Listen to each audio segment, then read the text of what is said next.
Today we're talking about how to write a novel. Recently I realized something that's crucially important about the act of writing. Trying to write a novel isn't actually how you write a novel. Today's video is about small things. It's about how I've been trying to learn how to write a novel for a very, very long time. How I've been writing fiction for almost 10 years. And the purpose of today's video is for me to tell you a few of the most important things I've learned about novel writing along the way so that you can get your manuscript finished. This realization, this journey that I've had recently has a lot to do with the traveling that I've done over the last few weeks. All of that is going to kind of be sprinkled throughout this video, so stick around. I hope you enjoy, and let's help you write that novel.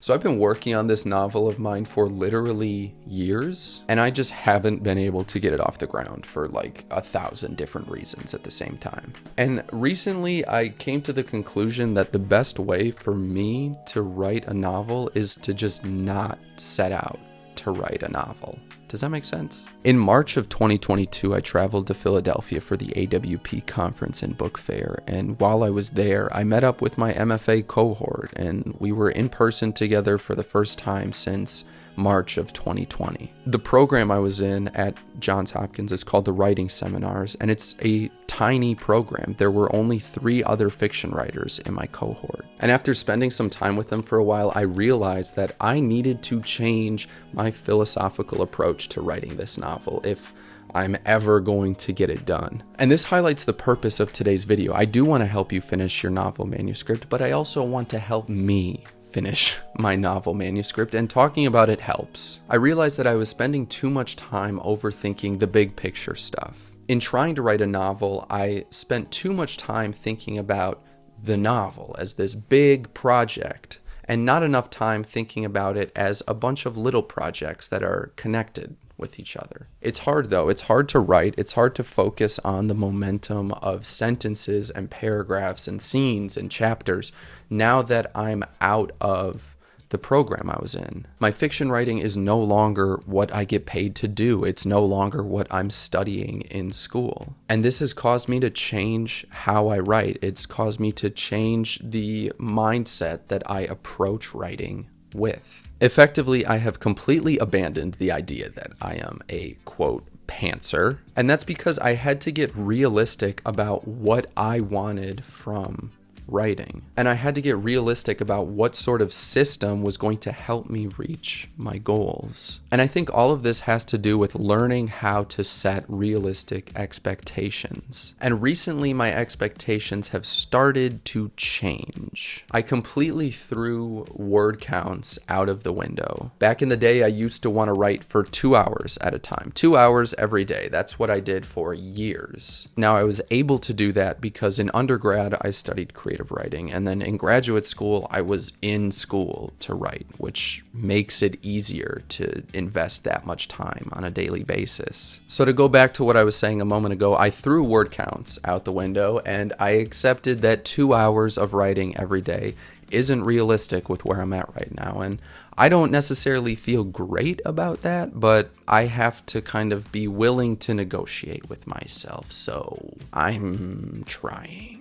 Now I'm focusing on systematizing an amount of time every day that I can invest, that I can give to writing, a sustainable amount. And I'm saying this because I don't think that realistic expectations means what you might think it means. Because when I talk about having realistic expectations when we set out to write a novel, I am not even talking about realistic expectations in terms of what you hope or expect your novel to do upon its publication. Because take it from me, take it from what I have learned, it will probably do much, much worse than you would expect or like for it to do. And I'm prepared for that to be the case, although I obviously hope that it does Well, because I will get it done. Sooner or later, it's gonna get done. I'm gonna get it done eventually. I know I'm going to, and it's time for me to just strap in and do it. And that is also why I'm making this video, because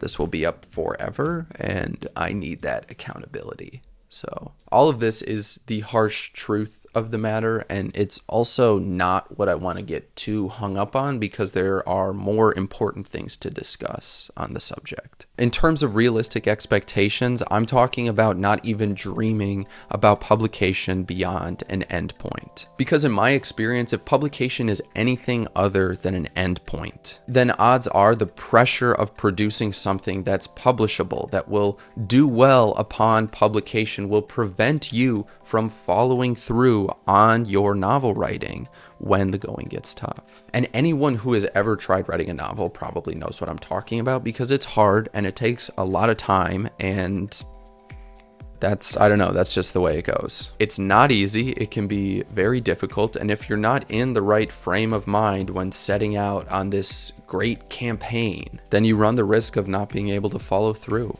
So my advice for you is, when you set out to write a novel, just set out to write a cohesive and tightly connected story. Fall in love with writing one good sentence after another, and repeat that over and over until you have good paragraphs, good scenes, good chapters. That's the only way to do it. There's no secret method, mindset, anything. Thinking about a novel in any other way is likely to trip you up before you've even had the time to lay the foundation. So I'm writing for about an hour a day now, which is an amount of time that I can dedicate to my novel writing process no matter what. And when I'm writing, what I care most about is the time that I invest, not the words on the other side. And that's because of this important point.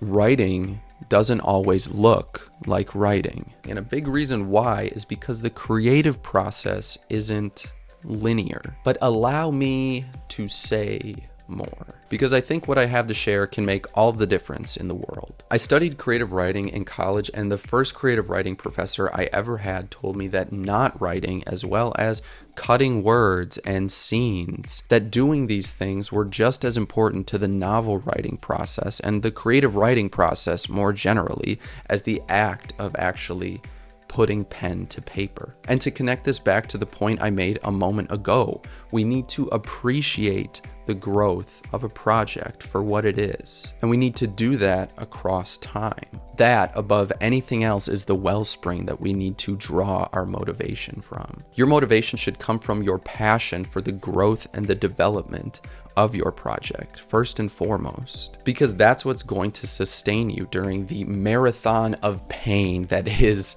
learning how to write a novel. Because again, if the dream of publication is all you have to rely on, you're either A, not going to finish the novel, or B, the novel will be downright bad. Which might be a little harsh, but that is the assumption I'm operating under, and to this point, it has yet to let me down. That's how I'm trying to write a novel now, and that's how I think you should too. Allow yourself the space to be productive and unproductive, because sometimes writing a novel will look like having a bad day of writing. Sometimes it looks like cutting 500 words from your manuscript, or God forbid 5,000. And sometimes it looks like 500 new words, or 1,000 new words, or more if you're some like specimen, which I'm not.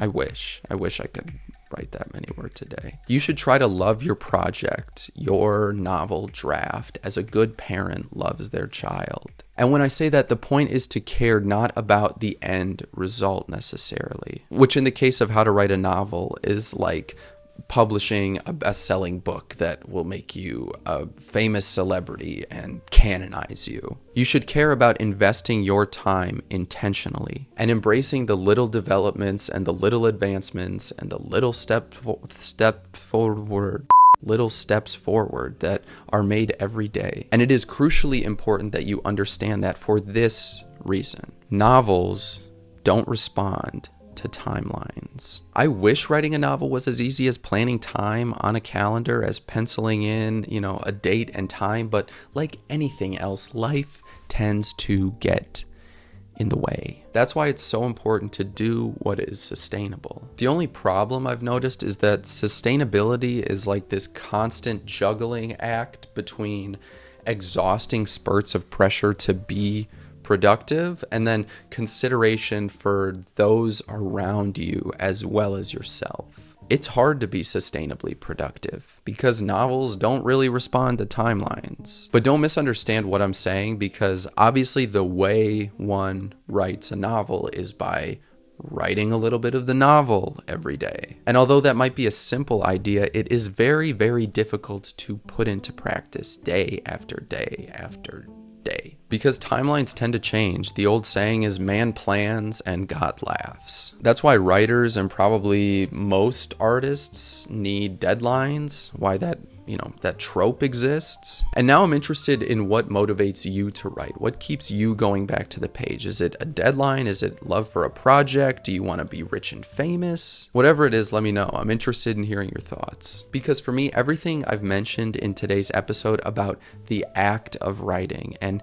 how to write a novel, it helps me show up, and it deepens the way I experience the time I spend writing. And this is another thing that's important for you to do: negotiate with yourself and figure out what helps you do something as simple as, punch keys or scrape a piece of lead across a piece of paper. This is the first episode in a playlist I'm putting together that will follow my novel writing process. I'll be posting snippets of my prose on my website soon, and eventually that'll be linked in the description. And if you're at all interested in how to write a novel or just the novel writing process, I hope you will check out this playlist and let me know what you think. Thank you so much for watching. I hope you have a great rest of your day, and I will see you next time.